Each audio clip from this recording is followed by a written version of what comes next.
Hello everyone and welcome to the weekend and welcome to a new schedule of ranked racing in RaceRoom. We're getting underway today in the GT4 class at Portimao. We've got a stat grid for this one, 28 drivers, and we've managed to qualify in 11th, so we're looking good to battle in the top half of the field here. So let's get over to the grid and see how we get on.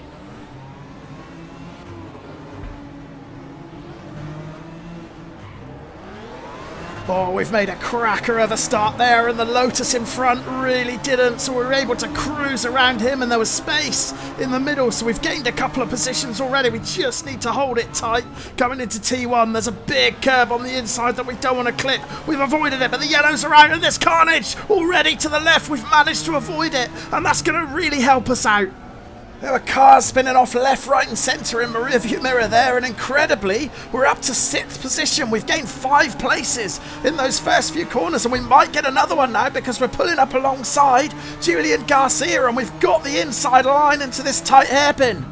I know Julian really well. He's one of the fairest drivers you'll find in RaceRoom, so I know he's going to give me all the space I need, and he does do, but I think I was just a bit too tight with my line. I couldn't get the drive out of the corner. Julian got the power down earlier. He's got the racing line, and he's held the position. Meanwhile, we've got another BMW for company behind by the looks of things. Punk Hard is closing right in on us. He obviously managed to get around that first corner carnage as well. But it would be great if I could stick with Julian here. I know he's a very fast driver and he's also very smooth. Rarely puts a foot wrong. He's been with our SCB community from the start, so I've raced against him many times. And if I can keep up with him here, I know I'll be on for a good result. Oh, and Punk got really close behind then. I did brake quite early into that left-hander, and I think it caught him out because he got all out of shape and ran wide. Now we've got a Porsche on the inside. I'm going to have to give him as much space, and he spun off by the looks of it. I don't think there was contact. I don't think I caused that, but yeah, that Porsche went for the opportunistic pass up the inside. I did give him some space, but he ended up spinning around. We'll have to take a look at the replay in a minute to see if we were at fault there, but for now we're going to finish the first lap in 6th place. Right, let's go back and check out the replay to see what went down on that first lap. And what a start it was from me there. I managed to pull into the middle straight away to get around that Lotus that was a bit sluggish when the lights went green. And I made a couple of positions already before we even made it to T1. Now just keep an eye on the car on the outside. The red and white Lotus, I gave him that outside line, and I'm glad I did because he went head on into that incident and I was lucky enough to avoid it. This is my onboard, and we can see the Lotus on the outside. I held it tight and let him have the racing line, but he's got nowhere to go. Runs into the car in front that was already spinning, and you can see what it caused behind. Several cars spinning out onto the grass. Let's wind it back a little bit and see if we can see what caused that incident in the first place. And keep your eye on the green and black Audi. That's Klaus Scheller. He started from 2nd, but he made a much better start than the pole position man. And he's leading into T1, but he just goes in a bit hot, runs it wide, loses the rear, clips one of the cars that's going around. Several other cars trying to avoid him, and that's what causes the incident. And this is how it affected the red Lotus of George Johnson. He ran around the outside of me, but in doing so, he sealed his own fate because he had nowhere to go, makes contact with the cars in front, and spins off. And then later in the lap, we saw the Porsche driver, Metin Uma, make that ambitious overtake attempt up the inside. And as you can see on the previous turn, he tucked it up the inside of Punk hard, but then he looks up the inside of me. But Punk's still there as well, and he just gets squeezed out. I thought at the time that we didn't make contact, and it looks from that angle like the contact came from Punk behind. Let's ride on board with Punk hard now and see if I can clear myself of any wrongdoing. And yeah, as you can see, he broke a lot later than me into that turn. It caught him out, ran him wide. That's what invited the Porsche to make the move up the inside, but then he cuts across. That's a really brave move up the inside of me, and there's the contact. Punk just catches his rear end, spins him around. I think we can put that down to a racing incident. 3 cars vying for 2 places, and it was the Porsche that came off worst. And again there, Punk behind closes right in on the entry to that corner. He can clearly brake a lot later than I can. I'm just trying to play it safe on these opening couple of laps, get these tyres and brakes up to temperature. Just not confident to brake any later than what I'm doing already, but we do seem to have the pace when we exit corners, although as I say that, I've just drifted wide. We've got an off track. Luckily didn't get a slow down though, that's handy. So we can keep the hammer down, try and keep up with Garcia, but he is starting to pull away now. That gap's up to 2 seconds. And look, yeah, Punk right behind him, a rear view mirror again. He's right on my tail. It's 0.4 seconds the gap. He's going to have a look up the inside. I'm not going to leave him any space though, so he's going to have to think again. And he just got a bit loose on exit there, so that's lost him a couple of tenths. But the gap is still only 0.4 seconds, so we're not going to be able to shake him. We're going to have to work hard to defend this 6th position, I think. Punk looks like he wants it. Just ran in a little bit hot into that hairpin, but we didn't leave enough space for Punk to make a move. And we just might have got a couple of tenths on him on exit as well.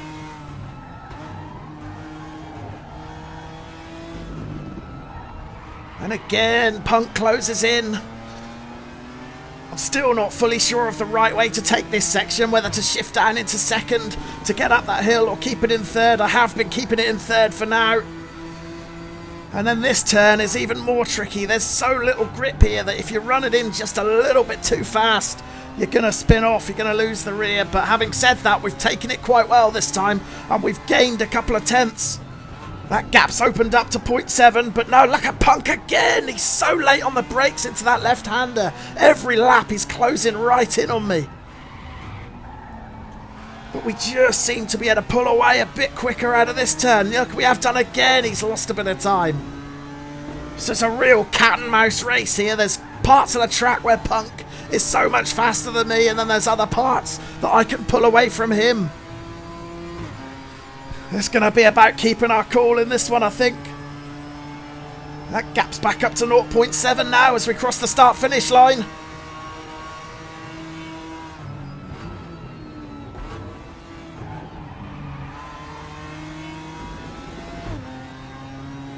Took those first couple of turns pretty smoothly. I'm happy with that. But again, Punk closes right in, and I think he might have run in a bit too hot there. He did do, so that's given us a bit of breathing room. It's up to 1.4 seconds now.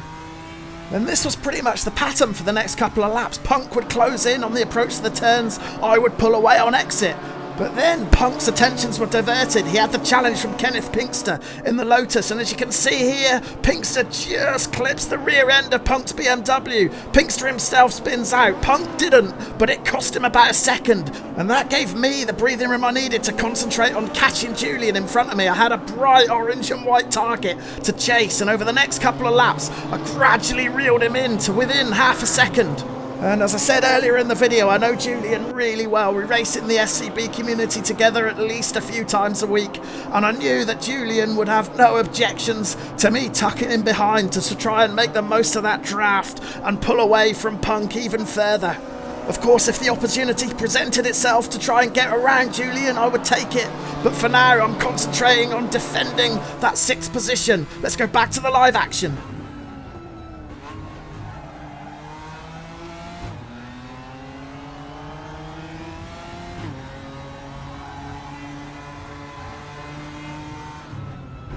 Oh, just broke a little bit too late there and went in a bit hot. That probably made Julian panic a bit when he saw me approaching fast in his rear view mirror, but thankfully we managed to get it stopped and turned in time. It might have cost us a tenth or two, but that gap back to Punk now is more than a second. It's almost 1.5 seconds, so I'm really happy with that.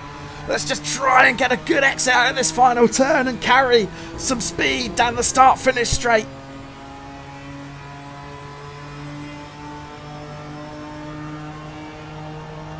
Every lap you finish here, it's like a game of chicken with this little downhill section. It's just daring you to brake a little bit later every time. And both of us have broken a bit too late there. Julian ran wide and I did too. Again, we've managed to get away without picking up a slow down penalty, but we're right back on Julian's tail now. But look in the rear view, Punk closes in as well, but again, we're just a bit faster on exit. He's lost all his speed. That gap, what is it, 1.2 behind, 0.4 to Julian.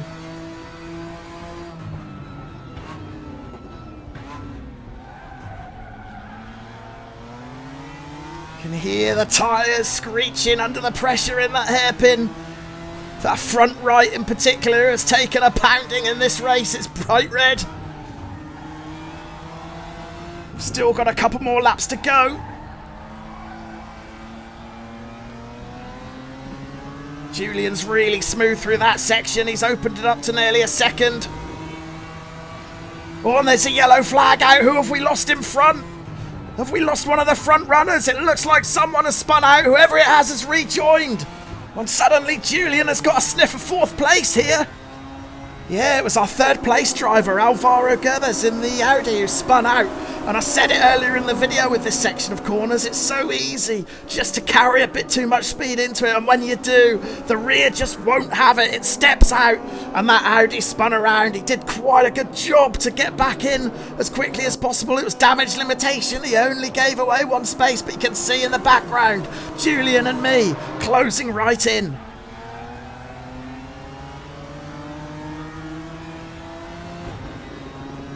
Oh, my exit out of that corner wasn't the best, and that might have just given the two guys ahead an extra few tenths, and that could be all that they need to break away now. I can't see me being able to stick with them.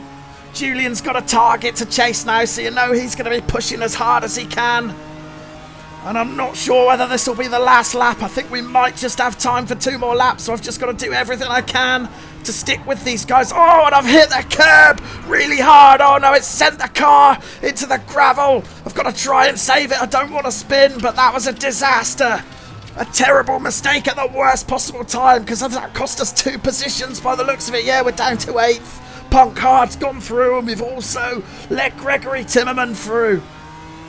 Oh, all race I've been wary of that sausage curb on the inside. I've managed to avoid it each time, but we finally come a cropper in the tail end of this race, and now we've got 2 more cars behind, and one of them is Ian Pfeiffer, and he was the pole position man, so I think he must have been caught up in that first corner melee, so I think he's got pace on me here, so it's going to be really tough to try and hold him off, and he's swarming me now.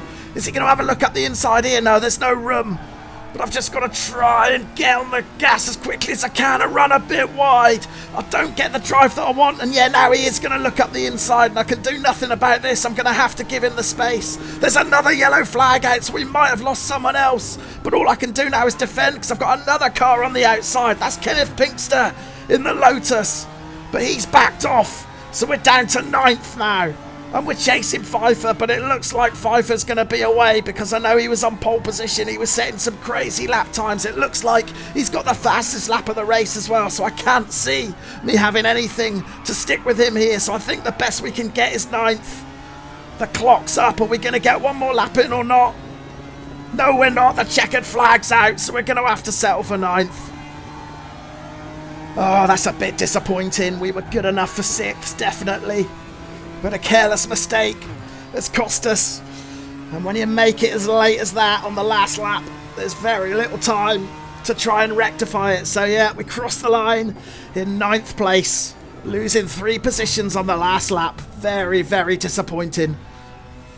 Yeah, let's take a look at that mistake again, and I was chasing Julian, pushing as hard as I could, and I just turned into the corner a little bit too early, clouted that sausage curb with my front right tyre, and it unsettled the car. The rear stepped out. I managed to save it from going into a spin, so that's something at least, and we got back on 2 places down. And what about Julian? Because when we left him, he was pushing for 4th place. And he actually got it, but not by passing the Audi he was chasing. A little bit further up the field, another Audi. This is the 3rd place driver, Marco. Makes exactly the same mistake into this tricky right-hander, carrying too much speed in and loses the rear. But unlike the Audi we saw spin earlier, he wasn't quite able to get back on as quickly. Get stuck in the sand. And there you can see Julian go by into 4th position. So while I can grumble about the mistake that I made, I certainly can't complain about the quality of the racing at Portimao this afternoon. This was a really enjoyable race, and the rookie servers in RaceRoom sometimes get a bad press for being a bit chaotic, but this one was really smooth again, apart from that first turn incident. And as you can see, it's given me another rating boost. I've gained another 13 points to my rating. We're now up to 1,619, and a little bit of a climb on reputation as well. We're up to 93.1. And as for the classified results, here is your race winner, Schneider, with a fastest lap of 1:51.7. So really fast performance from him. And as you can see, it was a dominant victory. He was a good 7 seconds clear of his nearest rival. Really impressive 4th place finish for Julian as well. And in actual fact, he was only half a second off a podium place there. I always believe that race rooms at its most fun when you can get on track and have a battle with your mates, and that's what's happened today. This has been really good fun, so I hope you've enjoyed watching it as much as I've enjoyed driving it. Cheers.